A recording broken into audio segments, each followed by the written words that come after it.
వెంకటేశ్వర స్వామి వారి రూపంలో శ్రీమన్నారాయణుడు కులశేఖర ఆళ్వారులకు ఇచ్చినటువంటి గొప్ప వరం ఏమిటో తెలుసా అండి?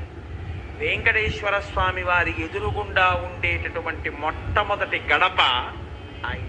అందుకే ఆ గడప రూపంలో అక్కడ ఉండేటటువంటి వ్యక్తి కులశేఖర ఆళ్వార్లే ఉంటారు. అందుకే ఆ గడపని కులశేఖర ఆళ్వార్పడి అని పిలుస్తూ ఉంటారు.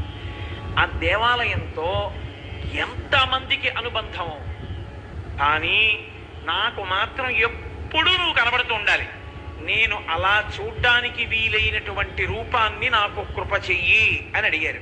అలా అడిగినందుకు వెంకటేశ్వర స్వామి వారి రూపంలో శ్రీమన్నారాయణుడు కులశేఖర ఆళ్వారులకు ఇచ్చినటువంటి గొప్ప వరం ఏమిటో తెలుసా అండి? వెంకటేశ్వర స్వామి వారి ఎదురుగుండా ఉండేటటువంటి మొట్టమొదటి గడప ఆయన. అందుకే ఆ గడప రూపంలో అక్కడ ఉండేటటువంటి వ్యక్తి కులశేఖర ఆళ్వార్లే ఉంటారు. అందుకే ఆ గడపని కులశేఖర ఆళ్వార్పడి అని పిలుస్తూ ఉంటారు.